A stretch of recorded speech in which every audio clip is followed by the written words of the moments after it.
আইন হয়েছে গণভোটের জন্য, এটা আমরাও প্রস্তাব করেছিলাম, যেহেতু আইনি ভিত্তি চেয়েছেন সবাই জুলাই জাতীয় সনদের, যে জনগণ কি বলে আমরা দেখি।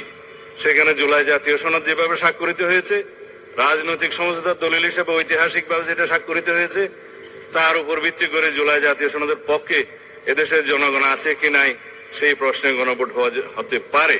সবাইকে হ্যাঁ ভোটের কথা তো সালাউদ্দিন সাহেবই বলছে না ফার্স্টে, কিন্তু হ্যাঁ ভোটের কথা সালাউদ্দিন সাহেব বলছে। মনে করে দেখেন, সালাউদ্দিন সাহেব আজকে উনি নিজে হ্যাঁ ভোট কার্যকরের বিপক্ষে মানে বিরোধিতা করতেছে। উনি বিরোধিতা বলতে কি মানে সরাসরি না, উনি বলতেছে যে এটা আদালতে রিট করা হয়েছে। আদালতে রিট কারা করছে? বিএনপির পার্সনিত করছে, সেটা তো আমরা জানি সালাউদ্দিন সাহেব।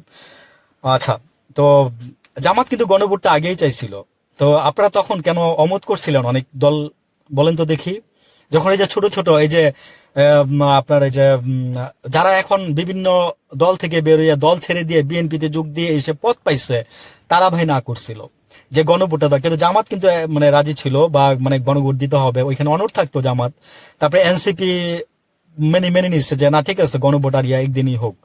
আসলে ইউনূস সাহেব অনেক কিছু করতে পারতো। ইউনূস সাহেব যে স্ট্রং একজন বিশেষজ্ঞ বলছিল যে 84 বছর বয়স হচ্ছে ওনার, উনি তো হাসিনারও মনে হয় 82 বছর বয়স, তো উনি আর বাঁচবে কয়দিন? উনি রিস্ক নিত, ওনাকে যদি মেরে ফেলতো, উনি রিস্ক নিত, তাও তো বাংলাদেশটার একটা গতি হইতো, বুঝছেন? তাও তো বাংলাদেশটা একটা গতি হইতো। তো উনি এই কথাগুলো দুঃখেই বলছিল আর কি, যে উইদাউট নোটিস মানে একটা বিপ্লব বাংলাদেশে শুরু হয়ে যাবে।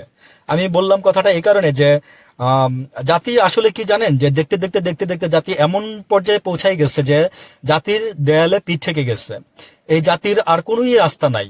হ্যাঁ, আপনারা যেভাবে যেরকম শুরু করছেন রাজনৈতিক ব্যক্তিরা, আমি বলবো যে মানে জাতির দেয়ালে পিঠ থেকে গেছে। জাতি এখন সামনের দিকে আগাবে, দেখবেন উইদাউট নোটিস দেখবেন যে একটা বিপ্লব শুরু হয়ে যাবে আবার এই বিএনপির বিপক্ষে। বিকজ আপনার বিএনপি যেভাবে, আসলে বিএনপি তো আর সরকার চালাচ্ছে না, বিএনপির প্রত্যেকের সরকারের ভিতরে আরেকটা সরকার থাকে। হ্যাঁ, এটাকে আমরা ডিপ স্টেট বলি। তো ওইটার মধ্যে তো আসলে ডিপ স্টেট বলতে কিছুই নাই। ডিপ স্টেট বলতে আমি বলবো যে ভূত আছে। হ্যাঁ, ভূতের গল্প শুনছেন না, ওই ভূত। তো ওই ডিপ স্টেট আমরাই ডিপ স্টেট, মানুষই ডিপ স্টেট। আর আমাদের দেশের ডিপ স্টেট হচ্ছে আরেকটা কান্ট্রি। আরেকটা কান্ট্রি।